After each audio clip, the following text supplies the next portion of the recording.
여보, 경치 좀 봐. 정말 아름답지 않아? 김미선은 절벽 끝에 서서 가을 단풍으로 물든 계곡을 내려다보았다. 결혼 35년 만에 처음으로 남편과 함께 온 등산이었다. 아니, 정확히는 남편이 처음으로 제안한 등산이었다. 평소 집 밖 나가기를 싫어하던 남편 김태수가 갑자기 등산을 가자고 했을 때 미선은 놀라면서도 기뻤다. 어쩌면 남편이 변하고 있는 건 아닐까. 퇴직 후 우울증에 빠져 술만 마시던 남편이 드디어 삶의 의욕을 되찾는 건 아닐까. 그래, 정말 예쁘네. 뒤에서 들려온 남편의 목소리는 평소보다 낮고 무거웠다. 미선은 뭔가 이상함을 느꼈지만 그 순간을 포착하기엔 이미 늦었다. 등 뒤로 강한 압력이 느껴졌다. 남편의 두 손이 자신의 등을 밀어내는 감촉. 몸이 앞으로 쏠리면서 발이 공중에 떴다. 당신, 미선의 비명은 바람에 흩어졌다. 시간이 느리게 흐르는 것처럼 느껴졌다. 낙엽처럼 떨어지는 자신의 몸. 점점 멀어지는 남편의 모습. 그의 얼굴엔 어떤 표정도 없었다. 그저 차갑게 자신이 떨어지는 모습을 지켜볼 뿐이었다. 왜? 대체 왜? 몸이 나무에 부딪히고 바위에 긁히고 다시 떨어지기를 반복했다. 고통이 온몸을 휘감았다. 의식이 흐려지는 순간 미선의 머릿속엔 한 가지 의문만이 맴돌았다. 35년을 함께 산 남편이, 새 아이를 함께 키운 남편이 대체 왜 자신을 죽이려 한 걸까? 정신을 차렸을 때 미선은 계곡 아래 덤불 속에 쓰러져 있었다. 온몸이 아팠지만 기적적으로 살아 있었다. 떨어지는 동안 나무와 덤불이 속도를 늦춰준 덕분이었다. 하지만 왼쪽 다리는 심하게 부러진 것 같았고 갈비뼈도 몇 대가 금이 간 듯 숨쉬기조차 고통스러웠다. 도와주세요. 살려주세요. 미선은 목이 터져라 소리쳤지만 이 깊은 계곡에서 그 소리가 닿을 리 없었다. 해가 지고 어둠이 찾아왔다. 차가운 가을밤 공기가 온몸을 파고들었다. 미선은 이대로 죽는 건 아닐까 두려웠다. 하지만 더 두려운 건 남편이었다. 자신을 죽이려 한 남편. 그 이유를 알아야만 했다. 그래서 미선은 버텨야 했다. 죽을 순 없었다. 사흘이 지났다. 부러진 다리를 나뭇가지로 고정하고 계곡물을 마시며 산열매로 허기를 달래며 미선은 죽을 힘을 다해 산을 내려왔다. 매 순간이 고통이었고 매 걸음이 지옥이었다. 하지만 미선의 눈빛은 점점 더 강렬해졌다. 단순히 살아남겠다는 의지를 넘어선 무언가 더 강한 감정이 그녀를 지탱하고 있었다. 복수? 그녀는 복수하려 했다. 자신을 죽이려 한 남편에게 똑같이 돌려주려 했다. 등산로 입구에 도착했을 때 미선은 온몸이 피투성이에 옷은 찢어져 있었다. 지나가던 등산객들이 놀라 119를 불렀다. 병원으로 실려간 미선은 왼쪽 다리 골절, 갈비뼈 세대 골절, 전신 타박상 진단을 받았다. 이게 어떻게 된 일이십니까? 추락사고입니까? 응급실 의사가 물었다. 미선은 잠시 망설이다 대답했다. 예. 등산하다가 발을 헛디뎌서. 거짓말이었다. 하지만 진실을 말할 순 없었다. 남편이 자신을 밀었다고 말하면 경찰이 개입할 것이고 남편은 감옥에 갈 것이다. 미선은 그걸 원하지 않았다. 적어도 아직은 자신이 직접 남편을 응징하고 싶었다. 왜 그랬는지 이유를 알아내고 그에게 똑같은 공포를 느끼게 해주고 싶었다. 병원에서 이틀을 보낸 후 미선은 가장 먼저 딸 김서연에게 전화했다. 34살의 큰딸은 결혼해서 근처 도시에 살고 있었다. 엄마, 무슨 일이야? 아빠가 엄마가 실종됐다고 난리인데. 전화를 받은 서연의 목소리는 다급했다. 실종? 아빠가 그렇게 말했어? 응, 등산 갔는데 엄마가 갑자기 안 보여서 경찰에 신고했대. 엄마, 지금 어디야? 미선은 순간 온몸에 소름이 돋았다. 남편이 자신을 찾고 있다고? 아니, 그건 연극일 뿐이었다. 자신을 죽였다고 생각하고 있을 그 남자가 완벽한 알리바이를 만들기 위해 실종 신고를 한 것이다. 엄마 괜찮아. 길을 잃어서 며칠 헤맸는데 이제 괜찮아. 병원에 있어. 병원? 어느 병원인데? 지금 바로 갈게. 아니, 아니야. 서연아, 엄마가 부탁이 있어. 아빠한테는 아직 말하지 마. 왜? 무슨 일인데? 미선은 한참을 망설이다 입을 열었다. 엄마가 아빠한테 깜짝 이벤트를 준비하려고. 퇴직 기념으로. 그러니까 엄마가 무사하다는 거 아직 비밀로 해줘. 서툰 거짓말이었지만 서연은 믿는 것 같았다. 알았어, 엄마. 근데 빨리 얘기해줘야 해. 아빠가 너무 걱정하시는 것 같던데. 전화를 끊고 미선은 쓴웃음을 지었다. 걱정? 그 남자가 자신을 걱정하고 있다고? 오히려 자신이 죽었는지 확인하고 싶어 안달이 났겠지. 미선은 퇴원 후 친구 박순자의 집으로 향했다. 순자는 40년 지기 친구로 무슨 일이 있어도 믿을 수 있는 사람이었다. 미선아, 이게 무슨 일이야? 문을 열고 미선을 본 순자는 깜짝 놀랐다. 목발을 짚고 온몸에 붕대를 감은 미선의 모습은 처참했다. 순자야, 나 좀 도와줘. 일주일만 여기 있게 해줄래? 당연하지. 근데 대체 무슨 일이야? 태수 그 사람은 어디 있고? 미선은 순자에게 모든 것을 털어놓았다. 남편이 자신을 절벽에서 밀었다는 것, 사흘간 산속을 헤맨 것, 그리고 복수를 계획하고 있다는 것까지. 미쳤어? 경찰에 신고해야지. 순자가 소리쳤다. 안 돼. 그 사람이 왜 그랬는지 알아야 해. 35년을 함께 살았는데 대체 왜 날 죽이려 한 건지. 미선의 눈에서 눈물이 흘러내렸다. 분노보다 더 큰 건 배신감이었다. 평생을 함께한 사람에게 버림받았다는, 아니 죽임을 당할 뻔했다는 그 충격이 미선의 가슴을 찢어놓고 있었다. 이유가 뭐든 간에 사람을 죽이려 한 건 범죄야. 알아. 하지만 순자야, 나도 그 사람한테 똑같이 해주고 싶어.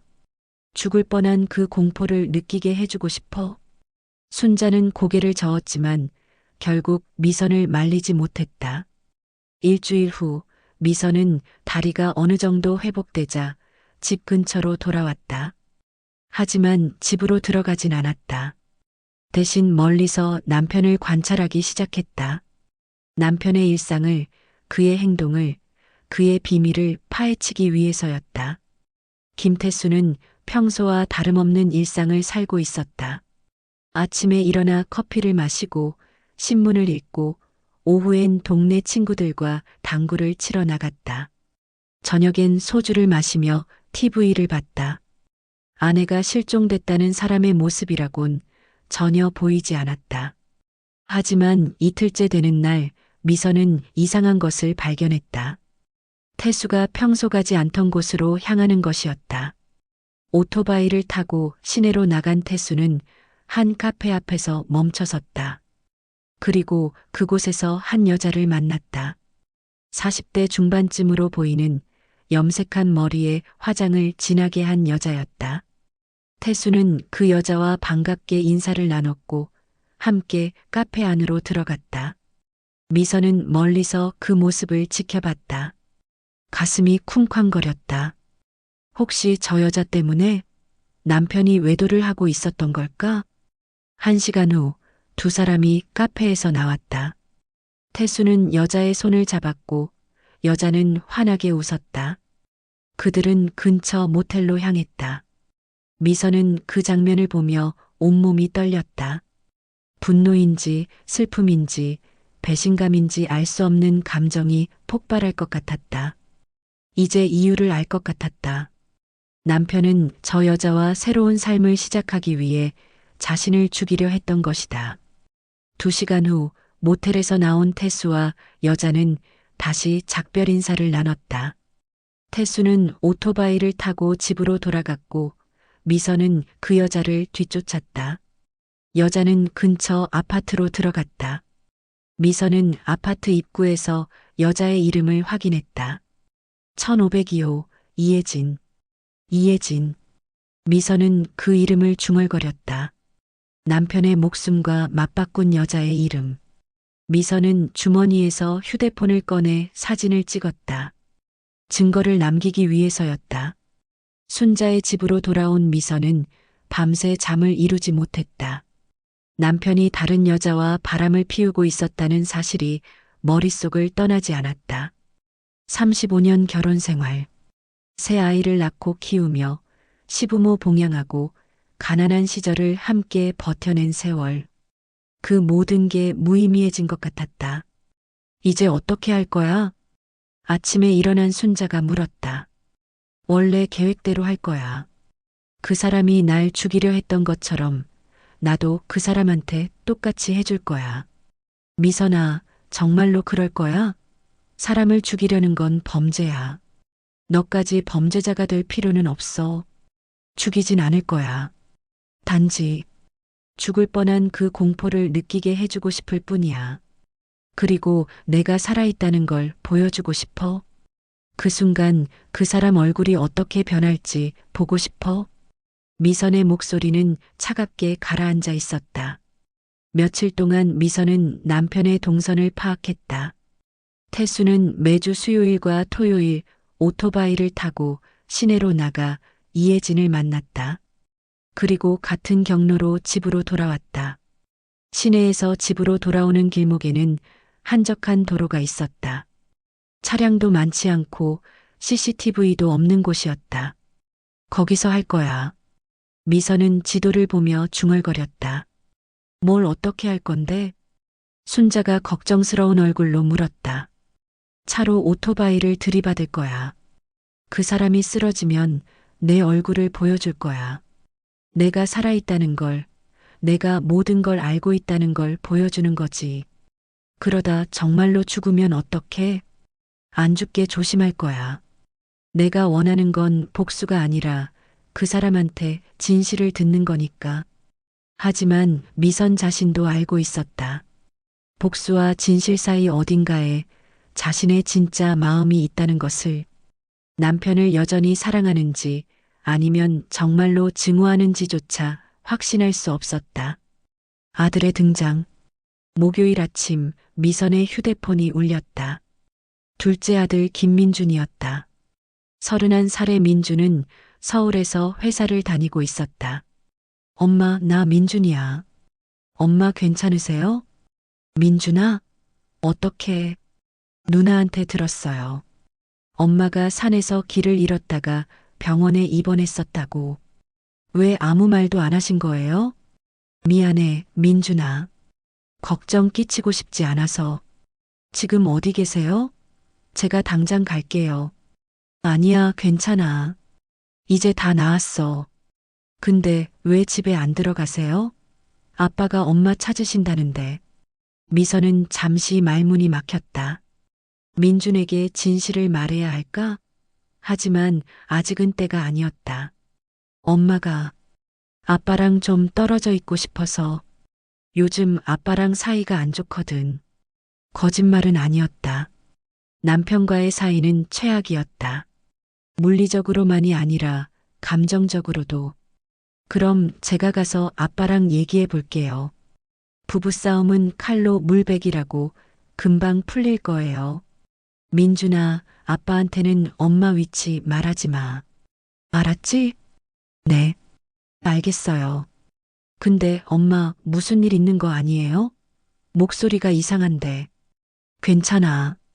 엄마 아무 일 없어. 전화를 끊고 미선은 깊은 한숨을 내쉬었다. 아이들에게 이 모든 진실을 알려야 할까?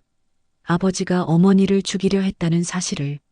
하지만 그 말을 꺼내는 순간 가족은 완전히 무너질 것이다. 그날 저녁 민주는 아버지 태수를 찾아갔다. 아빠, 엄마는 어디 계세요?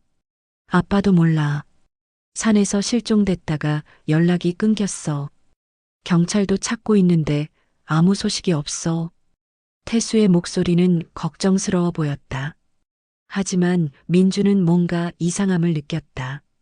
아버지의 눈빛이 흔들리고 있었다.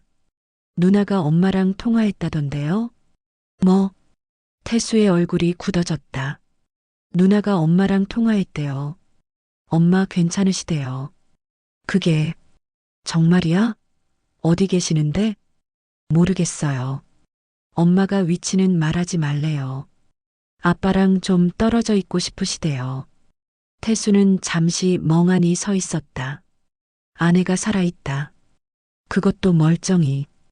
그 말을 듣는 순간 태수의 얼굴은 새하얗게 변했다. 아빠, 엄마랑 무슨 일 있었어요? 아니, 아무 일도. 하지만 태수의 목소리는 떨리고 있었다. 민주는 확신했다. 부모님 사이에 심각한 일이 벌어진 게 분명했다. 민주는 누나 서연에게 전화를 걸었다. 누나, 우리 부모님 사이에 무슨 일 있는 거 맞지? 응. 나도 정확히는 모르겠어. 엄마가 자세히 말씀 안 하시더라. 근데 엄마 목소리가 이상했어. 뭔가 숨기는 것 같아. 나도 그렇게 느꼈어.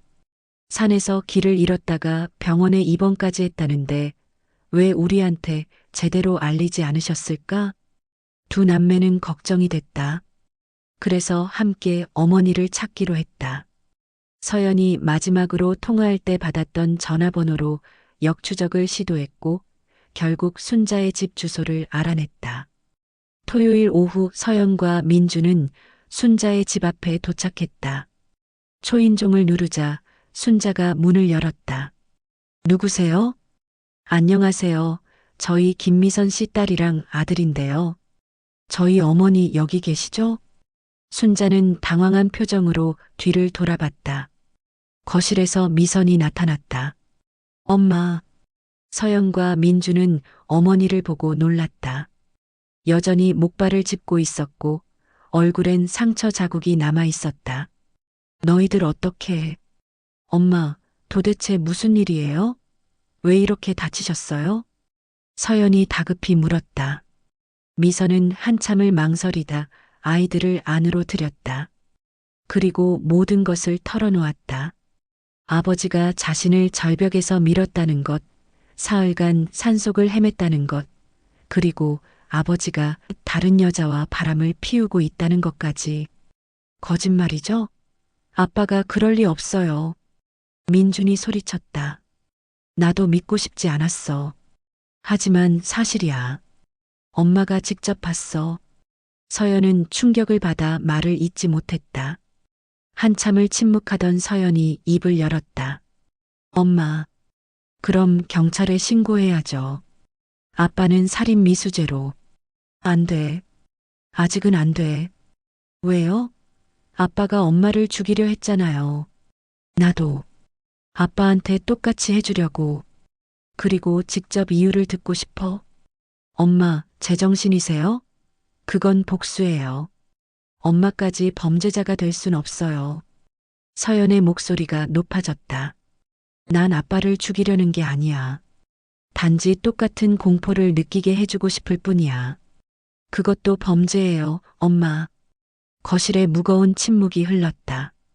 민준이 조심스럽게 입을 열었다. 엄마, 제가 아빠한테 가서 얘기해 볼게요. 왜 그랬는지, 무슨 일이 있었는지. 안 돼. 아빠는 거짓말할 거야. 나한테도 거짓말했는데 너희한테 진실을 말할 리 없어. 미선의 목소리는 단호했다. 결국 세 사람은 묘한 합의에 도달했다. 서연과 민주는 어머니의 복수를 말리기로 했다. 대신 아버지를 직접 찾아가 진실을 캐묻기로 했다. 만약 아버지가 진실을 말하지 않으면 그때는 경찰에 신고하기로. 토요일 오후 6시 태수는 평소처럼 오토바이를 타고 혜진을 만나러 갔다. 하지만 오늘은 왠지 마음이 불안했다. 아내가 살아있다는 소식을 들은 후로 잠도 제대로 못 자고 있었다. 어떻게 살아남은 걸까? 그리고 지금 어디서 무얼 하고 있을까? 혜진과의 만남은 평소보다 짧았다. 태수는 집중할 수가 없었다. 오빠, 오늘 왜 이래?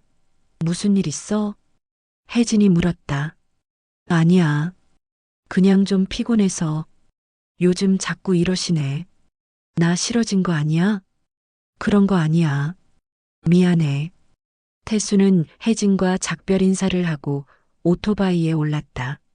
집으로 가는 길, 머릿속은 복잡했다. 아내가 살아있다면 자신이 밀었다는 걸 알고 있을까? 아니면 정말로 사고였다고 생각할까? 한적한 도로로 접어들었다. 저녁 7시, 어둠이 내리기 시작했다. 가로등도 듬성듬성한 이 길은 평소에도 으스스했다. 그때였다. 갑자기 뒤에서 강한 전조등 빛이 비쳤다. 태수는 백미러로 뒤를 확인했다. 검은색 승용차 한 대가 빠른 속도로 다가오고 있었다. 너무 빨랐다. 그리고 너무 가까웠다. 뭐야, 저 차. 태수가 중얼거리는 순간 승용차가 가속했다. 그리고 그대로 오토바이를 들이받았다. 으악! 엄청난 충격과 함께 태수의 몸이 공중으로 날아올랐다. 오토바이는 도로 위로 미끄러져 갔고 태수는 바닥에 내동댕이 쳐졌다. 온몸이 아팠다. 왼쪽 어깨가 탈골된 것 같았고 다리에서는 피가 흘러나왔다. 승용차가 멈춰섰다. 엔진 소리가 꺼졌다. 차 문이 열리는 소리가 들렸다. 천천히 다가오는 발걸음 소리. 태수는 고개를 들어 그 사람을 보려 했다. 그리고 얼어붙었다. 여보. 그곳에 서 있는 사람은 다름 아닌 아내, 김미선이었다. 여전히 약간 절뚝거리고 있었지만 분명 살아있었다. 그녀의 얼굴은 차갑게 굳어 있었고 눈빛은 얼음처럼 차가웠다. 미선아. 놀랐어? 미선의 목소리는 감정이 없었다. 어떻게 살아있는 거야? 당신이 궁금한 게 그거야? 내가 어떻게 살아남았는지, 아니면 당신이 날 죽이려 한 게 들켰다는 게 더 무서워? 태수는 대답하지 못했다. 그저 떨리는 눈으로 아내를 바라볼 뿐이었다. 사흘이야. 사흘 동안 산속을 헤맸어. 부러진 다리를 질질 끌면서 온몸이 찢어지면서 말이야. 그 시간 동안 나는 생각했어. 왜 당신이 날 죽이려 했는지. 35년을 함께 살았는데 대체 내가 뭘 잘못한 거지? 미선아, 미안해. 정말 미안해. 미안하다고? 그게 다야? 사람을 죽이려 하고서 미안하다는 말 한마디로 끝내려고? 미선은 주머니에서 무언가를 꺼냈다. 커다란 돌멩이였다. 태수의 얼굴이 새하얗게 변했다. 뭐 하려고? 당신이 내게 한 것처럼. 당신도 똑같이 느껴봐야지. 죽을지도 모른다는 그 공포를. 미선은 천천히 태수에게 다가갔다. 돌을 높이 들어 올렸다. 태수는 소리쳤다. 안 돼. 미선아, 제발. 왜 안 돼? 당신은 나한테 그렇게 했잖아. 이유가 있었어. 내가 설명할게. 이유? 무슨 이유? 다른 여자 때문이지? 이혜진 때문이지? 태수의 얼굴이 더욱 굳어졌다. 알고 있었구나. 다 봤어.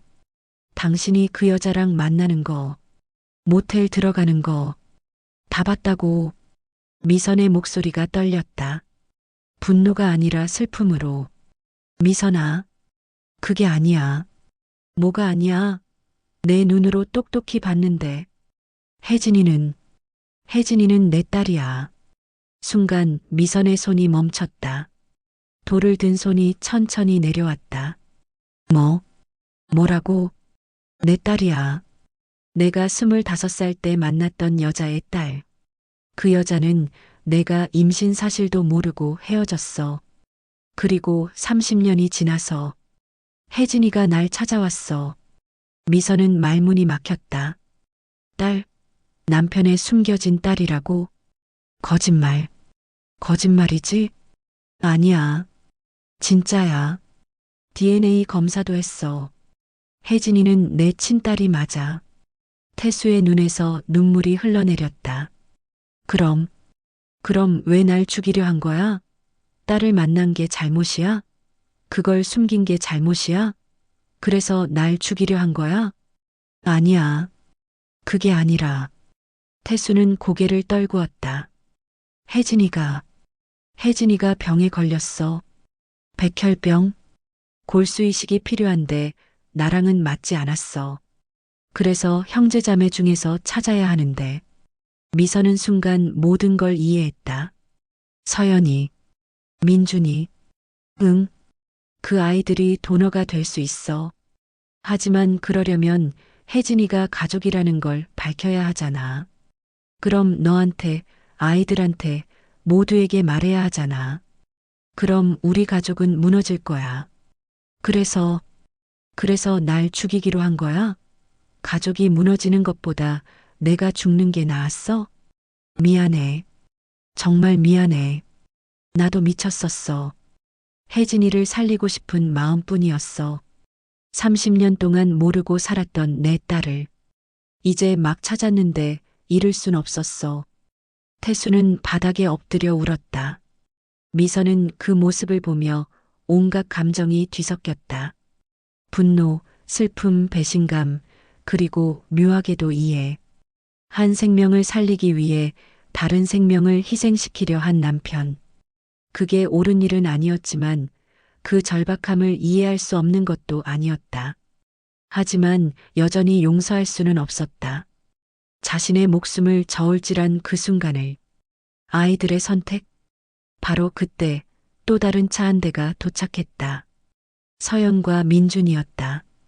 어머니가 오늘 무언가를 하려 한다는 걸 눈치챈 두 사람은 뒤를 쫓아온 것이었다.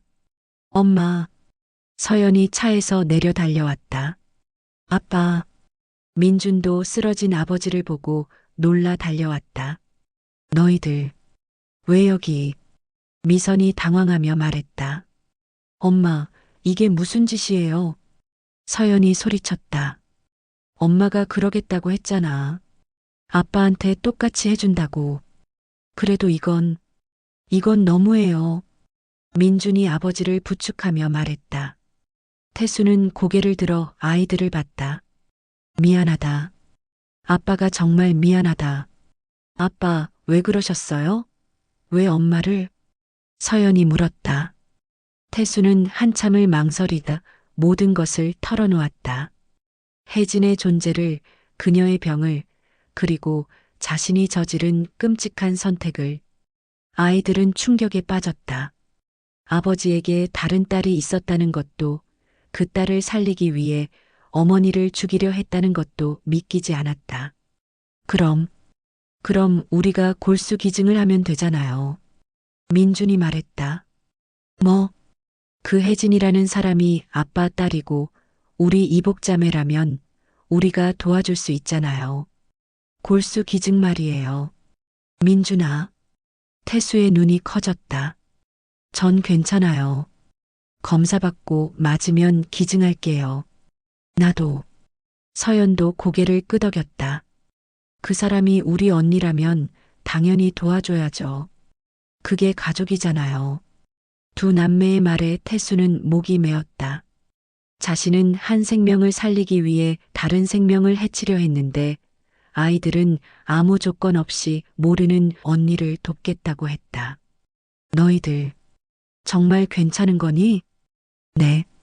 근데 아빠. 민준이 진지하게 말했다. 아빠가 한 짓은 용서할 수 없어요. 엄마를 죽이려 했다는 건, 그건 절대 용서받을 수 없는 일이에요. 알고 있다. 하지만 엄마도 마찬가지예요. 민주는 어머니를 향해 고개를 돌렸다. 엄마도 아빠한테 똑같이 하려고 했잖아요. 그것도 복수예요. 그것도 잘못된 거예요. 미선은 고개를 숙였다. 아들의 말이 맞았다. 자신도 남편과 다를 바 없었다. 두 분 다 잘못하신 거예요. 하지만 이제 그만하세요. 더 이상은 안 돼요. 서연이 눈물을 흘리며 말했다. 우리 가족, 이대로 무너지는 건 너무 슬퍼요. 사고 후 태수는 병원으로 실려갔다. 어깨 탈골과 다리 골절 진단을 받았다. 경찰이 출동했지만 미선은 단순 교통사고라고 진술했다. 태수도 그렇게 말했다. 사실을 밝히면 둘 다 처벌받을 것이고 무엇보다 혜진을 살릴 기회마저 잃을 수 있었기 때문이다.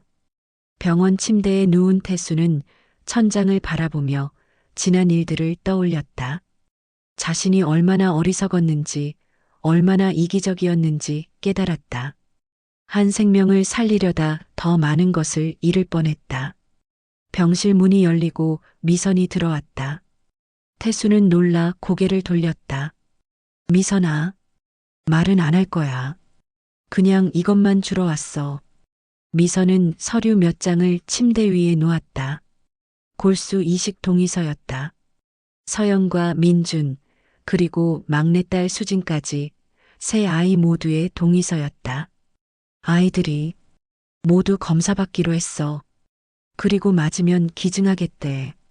수진이도? 응. 수진이한테도 다 얘기했어.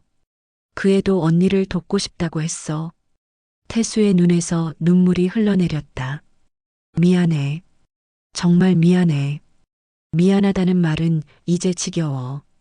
대신 이건 말해줄게. 난 아직 당신을 용서 못해.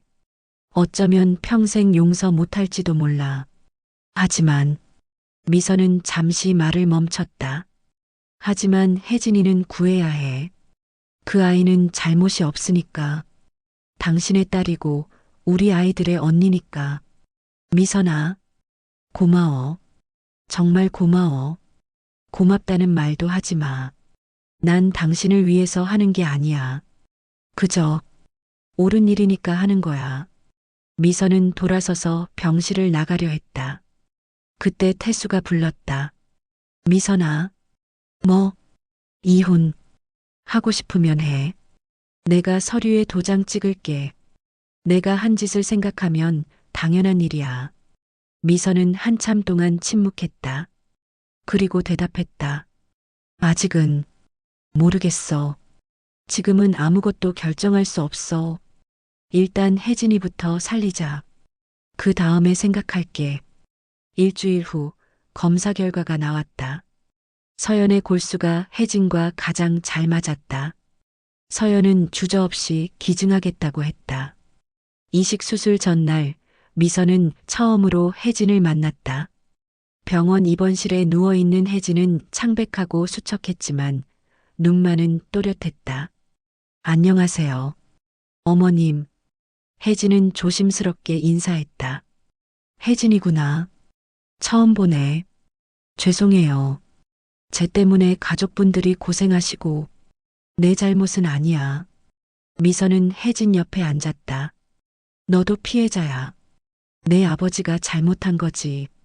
아버지는 저 때문에 큰 실수를 하셨어요. 제가 태어나지 말았어야 했는데. 그런 말 하지 마. 세상에 태어나지 말았어야 할 생명은 없어. 미선은 혜진의 손을 잡았다. 너도 우리 딸이야. 비록 내가 낳진 않았지만 내 아버지의 피를 받았으니 우리 가족이지. 그러니까 씩씩하게 수술받아. 알았지? 혜진의 눈에서 눈물이 흘러내렸다. 감사합니다. 정말 감사합니다. 그날 밤 미선은 병원 옥상에 올라가 밤하늘을 바라봤다. 별이 유난히 많이 보이는 밤이었다. 순자가 옆에 와서 섰다. 결정했어? 뭘? 이혼 말이야. 아직 모르겠어. 미선은 한숨을 내쉬었다. 그 사람을 미워해야 하는지 이해해야 하는지 모르겠어. 날 죽이려 한 건 용서할 수 없는 일이야. 하지만 그 사람도 아버지였어. 딸을 살리고 싶었던 거겠지. 그렇다고 내가 죽어야 할 이유는 없잖아. 알아. 그래서 아직도 화가 나. 하지만 동시에 혜진이를 보니까 이해가 되더라고. 내가 만약 서연이나 민준이, 수진이가 그런 상황이었다면 나도 뭐든 했을 것 같아. 넌 사람을 죽이려는 짓은 안 했을 거야. 정말? 미선은 순자를 돌아봤다. 나도 그 사람한테 똑같이 하려고 했잖아. 차로 들이받았잖아. 나도 살인 미수야. 그건 복수였잖아. 복수든 뭐든 사람을 해치려 한 건 마찬가지야. 미선은 쓴웃음을 지었다. 결국 우린 똑같아. 그 사람도 나도 모두 이기적이었어. 모두 잘못했어. 수술은 성공적이었다. 서연의 골수는 혜진의 몸에 잘 안착했고 의사는 회복 가능성이 높다고 했다. 수술실 밖에서 기다리던 가족들은 모두 안도의 한숨을 내쉬었다. 태수는 휠체어에 앉아 수술실 문을 바라봤다. 다리 깁스 때문에 아직 제대로 걷지 못했다. 미선은 조금 떨어진 곳에 서 있었다. 두 사람 사이의 거리는 물리적인 것만이 아니었다. 감정적으로도 여전히 멀었다. 아빠, 민준이 다가왔다. 엄마랑 얘기 안 하실 거예요? 내 엄마가 날 보기 싫어하실 거야. 그래도 얘기는 해야죠. 이대로 계속 갈 순 없잖아요. 민준의 말에 태수는 고개를 끄덕였다. 그리고 휠체어를 밀어 미선에게 다가갔다. 미선아, 잠깐 얘기할 수 있을까? 미선은 태수를 내려다봤다. 한참을 망설이다 고개를 끄덕였다. 두 사람은 병원 정원으로 나갔다. 미선아, 뭐라고 사과해야 할지 모르겠어. 미안하다는 말로는 부족하고 그렇다고 다른 말이 떠오르지도 않아. 그럼 하지 마. 사과는 이제 지겹다고 했잖아.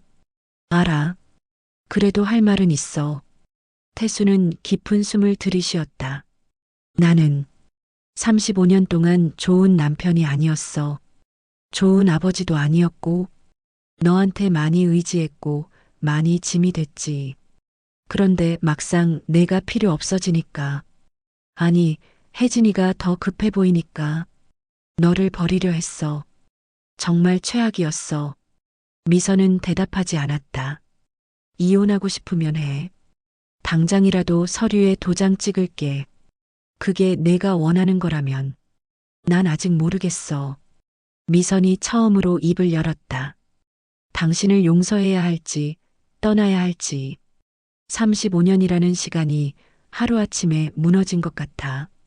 근데 동시에 그 35년이 완전히 무의미하진 않았던 것 같기도 하고. 무슨 말이야? 우리 아이들 봤잖아. 서연이, 민준이, 수진이. 모두 착하게 자랐어. 낯선 언니를 위해 기꺼이 희생하겠다고 했어. 그 아이들은 우리가 함께 키운 거야. 그게 우리 35년의 결과물이야. 태수의 눈이 붉어졌다. 그래서 아직 모르겠어. 당신을 미워해야 할지 아니면 그 35년을 위해 한 번 더 기회를 줘야 할지. 미선아. 근데 확실한 건 하나 있어. 미선은 태수를 똑바로 쳐다봤다. 만약 다시 시작한다면 이번엔 달라야 해. 당신도 나도 서로한테 솔직해야 하고 서로를 존중해야 해. 혜진이 일도 처음부터 얘기했어야 했어. 그랬다면 이런 일은 없었을 거야. 맞아. 내가 처음부터 솔직했어야 했어. 그리고 나도 달라져야 해. 당신한테만 맞추면서 살았던 것 같아. 내 인생이 없었어. 이제는 나도 내 삶을 살고 싶어. 그래. 그렇게 해. 두 사람은 한참을 침묵 속에 앉아 있었다. 서로를 향한 감정이 복잡하게 얽혀 있었다. 분노, 슬픔, 배신감, 그리고 묘하게도 남아있는 애정까지. 혜진은 완전히 회복됐다. 머리카락도 다시 자랐고 얼굴에도 생기가 돌았다. 태수도 다리가 나아 이제는 정상적으로 걷게 됐다.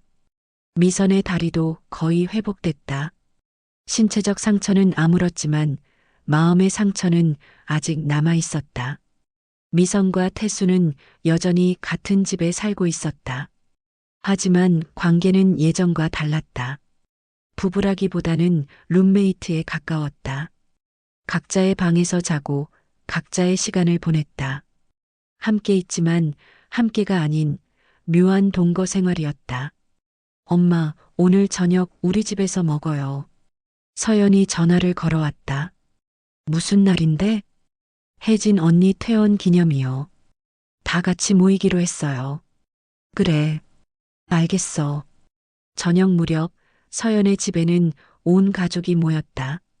서연, 민준, 막내 수진, 그리고 혜진까지. 혜진은 처음에는 어색해했지만 동생들이 먼저 다가가며 분위기를 풀어줬다. 언니, 이거 제가 만든 거예요. 맛없어도 참고 드세요. 수진이 케이크를 내놓으며 웃었다. 고마워, 수진아. 예쁘네. 언니, 이제 완전히 괜찮으신 거죠? 민준이 물었다. 응.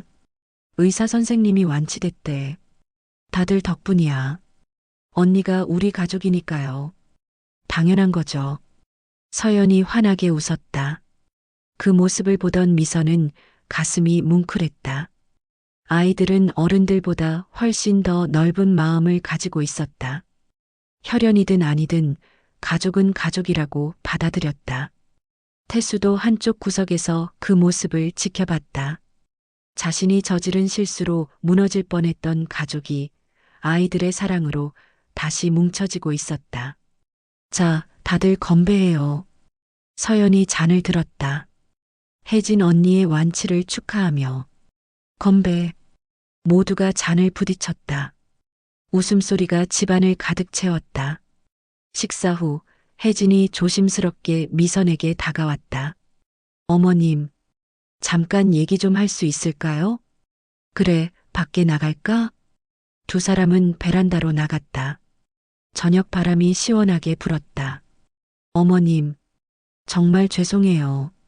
제 때문에 어머님이 그런 일을. 아니야. 내 잘못이 아니라고 했잖아. 하지만 제가 아버지를 찾아가지 않았다면 이런 일은 없었을 거예요. 혜진의 눈에서 눈물이 흘렀다. 난 평생 죄송하게 살 거예요. 어머님한테, 가족들한테. 미선은 혜진의 어깨를 토닥였다. 혜진아, 너는 살아있는 것만으로도 충분해. 내가 건강하게 살아가는 게 우리 가족이 바라는 전부야. 그러니 미안해하지 마. 대신 행복하게 살아. 그게 내가 우리한테 줄 수 있는 최고의 선물이야. 혜진은 미선을 꼭 껴안았다. 미선도 혜진을 안아주었다. 처음에는 어색했지만 점점 자연스러워졌다. 혜진도 자신의 딸이었다. 피는 나누지 않았지만 이제는 가족이었다. 등산. 그로부터 한 달 후 미선은 놀라운 제안을 받았다. 여보, 나랑 등산 갈래? 태수가 조심스럽게 물었다. 등산? 미선은 순간 온몸이 굳었다. 등산이라는 단어만 들어도 그날의 기억이 떠올랐다. 절벽 끝에 서 있던 순간 등 뒤로 느껴진 남편의 손길, 그리고 떨어지던 그 순간. 아니, 아니면 말고. 태수가 황급히 말을 바꿨다. 잠깐만. 미선은 깊은 숨을 들이쉬었다. 어디로? 저번에 우리가 갔던 그 산. 거기로. 미선은 태수를 쳐다봤다. 남편의 눈빛은 진지했다. 왜 하필 거기? 거기서 끝내고 싶어? 우리의 악몽을. 다시 거기 가서 이번에는 제대로 된 추억을 만들고 싶어? 미선은 한참을 망설였다. 그 산에 다시 간다는 것. 그 절벽에 다시 선다는 것. 상상만으로도 두려웠다. 하지만 동시에 태수의 말이 맞다는 생각도 들었다. 그곳에서 시작된 악몽은 그곳에서 끝내야 했다. 좋아. 가자. 다음 주 토요일 두 사람은 다시 그 산을 찾았다. 단풍이 절정이었던 가을은 지나고 이제 초여름이었다. 실록이 우거진 산은 그날과는 전혀 다른 모습이었다. 천천히 산을 오르며 미선은 그날을 떠올렸다. 이 길을 걸으며 얼마나 행복했었는지, 남편과의 새로운 시작을 꿈꾸었는지, 그리고 그 모든 게 얼마나 허무하게 무너졌는지. 힘들어? 쉬었다 갈까? 태수가 물었다. 아니, 괜찮아. 두 사람은 말없이 걸었다. 가끔 태수가 미선의 팔을 잡아주려 하면 미선은 슬쩍 피했다. 아직은 편하게 손을 잡을 수 없었다. 정상에 도착했다. 그 절벽. 미선이 떨어졌던 바로 그 자리였다. 미선은 절벽 가까이 가지 못하고 멀찍이 서 있었다. 미선아, 이리 와봐. 태수가 절벽 끝에 서서 손을 내밀었다. 아니, 무섭잖아. 괜찮아. 내가 있잖아. 당신이 있어서 더 무서운데. 미선의 말에 태수는 씁쓸하게 웃었다. 그래. 내가 그랬지. 근데 미선아, 이번엔 다를 거야. 약속해. 태수는 천천히 미선에게 다가왔다. 그리고 무릎을 꿇었다. 김미선, 나랑 다시 시작해 줄래? 미선은 놀라 태수를 내려다봤다. 35년 전에 프러포즈 제대로 못했잖아. 그냥 부모님이 정해준 대로 결혼했지. 이번엔 제대로 하고 싶어? 김미선, 나랑 결혼해 줄래? 아니, 다시 결혼해 줄래? 당신, 우리 아직 이혼 안 했는데. 그래서 다시 결혼하자는 거야. 새로운 마음으로. 이번엔 내가 제대로 된 남편이 될게. 약속해. 미선의 눈에 눈물이 고였다. 당신이 날 밀었던 바로 그 자리에서 그런 말을 하는 거야? 그래. 내가 가장 큰 실수를 저질렀던 곳에서 새로운 시작을 약속하고 싶어. 미선아, 날 용서해 달라는 게 아니야. 그건 시간이 필요한 거니까. 그냥 한 번만 더 기회를 달라는 거야. 미선은 한참을 침묵했다. 6개월 전 이곳에서 자신을 밀었던 남편. 35년을 함께 살았지만 자신보다 다른 딸을 선택했던 남편. 용서할 수 있을까? 다시 믿을 수 있을까? 그런데 지난 6개월을 돌아보면 태수는 변했다. 술을 끊었고 집안일을 도왔고 자신에게 무언가를 강요하지 않았다. 무엇보다 아이들에게 더 좋은 아버지가 되려 노력했다. 일어나. 미선이 말했다. 뭐? 일어나라고. 무릎 아프잖아. 태수는 천천히 일어났다. 미선은 태수의 손을 잡았다. 6개월 만에 처음으로 자발적으로 남편의 손을 잡았다. 다시 시작하자. 근데 조건이 있어. 뭐든지 들어줄게. 첫째, 앞으로 무슨 일이 있어도 서로한테 솔직하게 말하기. 비밀 없기. 약속해. 둘째, 서로 존중하기. 나도 내 인생이 있고 당신도 당신 인생이 있어. 서로의 영역을 인정하기. 그래, 약속해. 셋째, 미선은 잠시 망설였다. 셋째, 혜진이한테 잘하기. 그 애도 당신 딸이니까. 우리 가족이니까. 태수의 눈에서 눈물이 흘러내렸다. 고마워. 정말 고마워. 근데 김태수? 응? 만약 또 날 배신하면 그땐 진짜 끝이야. 알았지? 알았어. 절대 그런 일 없을 거야. 두 사람은 절벽 끝에 나란히 섰다. 6개월 전 이곳에서 모든 게 무너졌었다. 하지만 이제 다시 시작하는 것이다. 쉽지 않을 것이다. 상처는 쉽게 아물지 않을 것이다. 하지만 시도해볼 가치는 있었다. 경치 봐. 정말 아름답지? 태수가 말했다. 6개월 전에도 했던 바로 그 말. 응, 아름답네. 미선도 대답했다. 이번에는 두려움 없이. 바람이 불어왔다. 두 사람의 머리카락을 흩날렸다. 태수는 조심스럽게 미선의 손을 더 꽉 잡았다.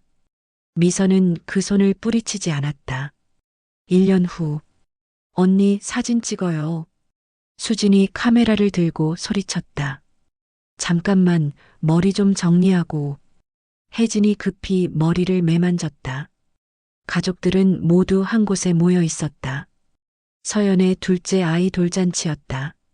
미선과 태수는 한가운데 앉아 있었고 주변으로 아이들과 손자 손녀들이 둘러싸고 있었다. 자, 하나, 둘, 셋. 찰칵. 사진이 찍혔다. 모두가 환하게 웃고 있었다. 할머니, 나 케이크. 손자가 미선에게 달려왔다. 그래, 우리 강민이 케이크 먹자. 미선은 손자를 안아 올렸다. 옆에서 태수가 지켜보며 웃었다. 아내의 그런 모습이 좋았다. 예전보다 훨씬 밝아진 것 같았다. 요즘 미선은 동네 노인복지관에서 봉사활동을 하고 있었다. 자신만의 시간, 자신만의 삶을 살고 있었다. 아버지, 이거 드세요. 혜진이 접시에 음식을 담아왔다. 고맙다, 혜진아. 건강하셔야 해요. 손자 손녀들이 아직 많이 남았잖아요. 혜진은 장난스럽게 웃었다. 완전히 회복한 혜진은 지금 작은 카페를 운영하고 있었다. 동생들이 자주 들러 도와주곤 했다. 혜진 언니, 나 다음 주에 맞선 보러 가는데 같이 가줄래요? 민준이 물었다. 맞선? 오빠가?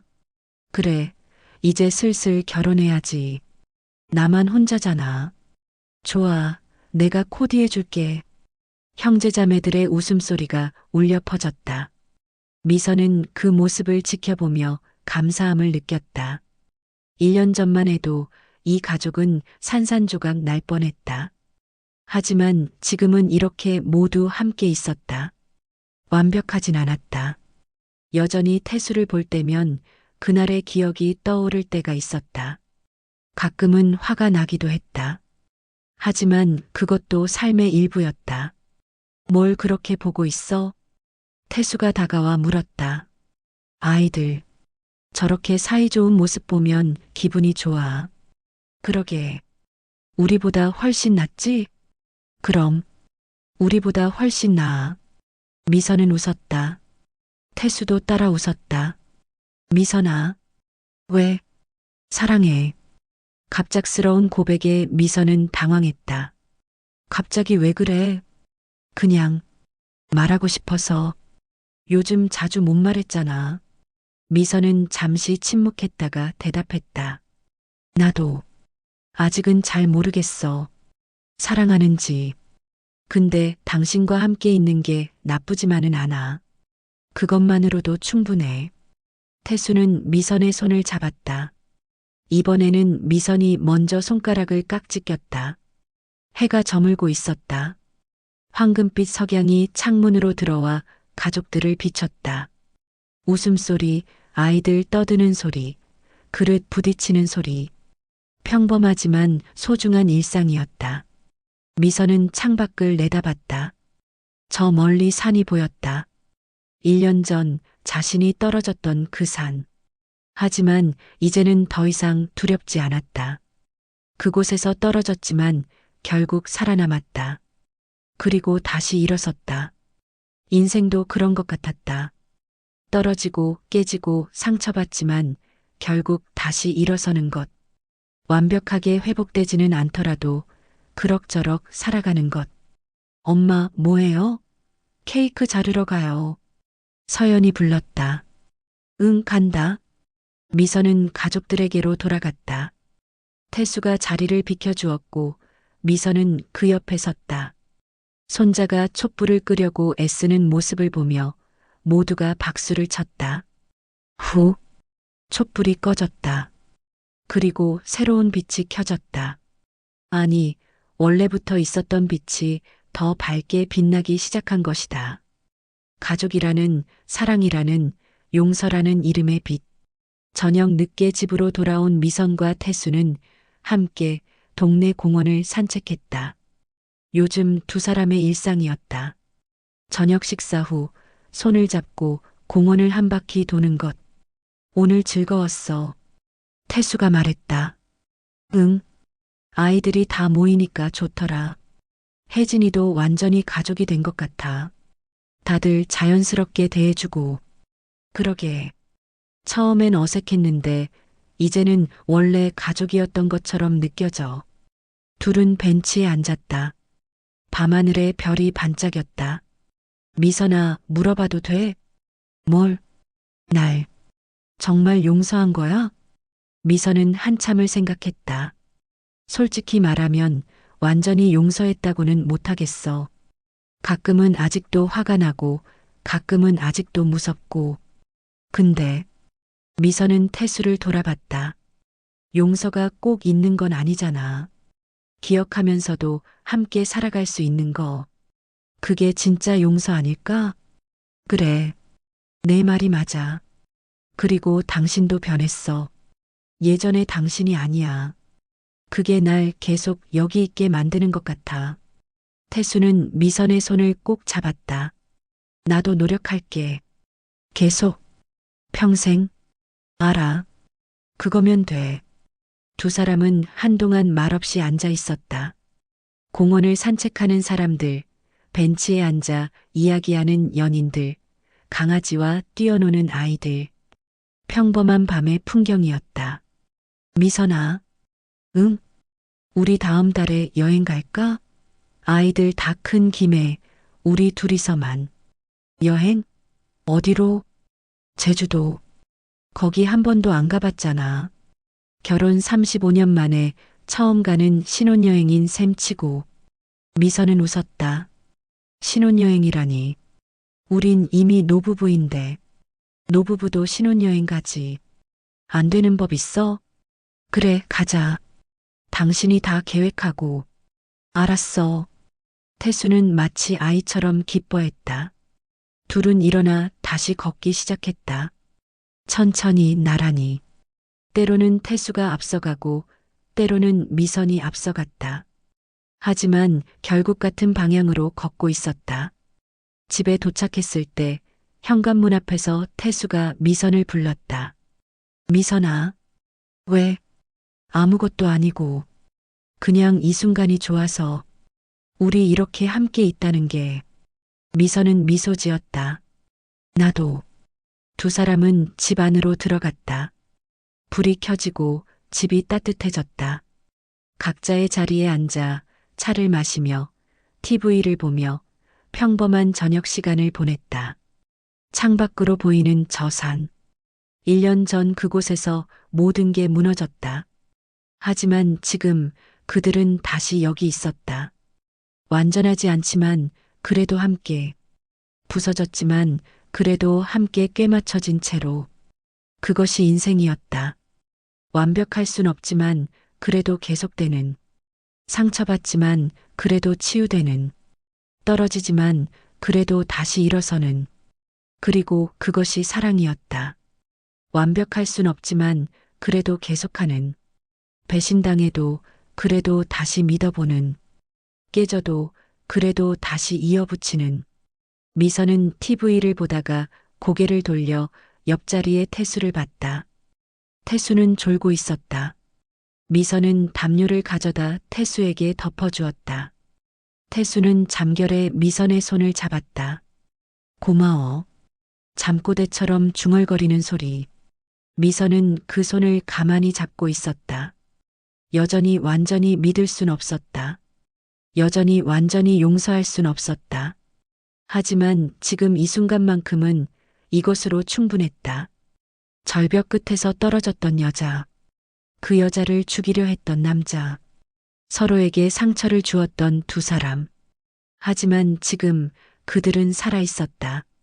함께. 그것이 그들의 이야기였다. 완벽한 해피엔딩은 아니지만 그래도 계속되는 이야기. 아직 끝나지 않은, 여전히 써 내려가고 있는 이야기. 미선은 창밖을 바라보며 생각했다. 우리는 떨어졌지만 다시 날아올랐다. 부서졌지만 다시 이어졌다. 그리고 아마도 그것이 가장 아름다운 결말일 것이다. 밖에서 바람이 불어왔다. 나뭇잎이 흔들리고 별이 빛났다. 집안은 따뜻했고 평화로웠다. 그리고 그들의 이야기는 계속되었다.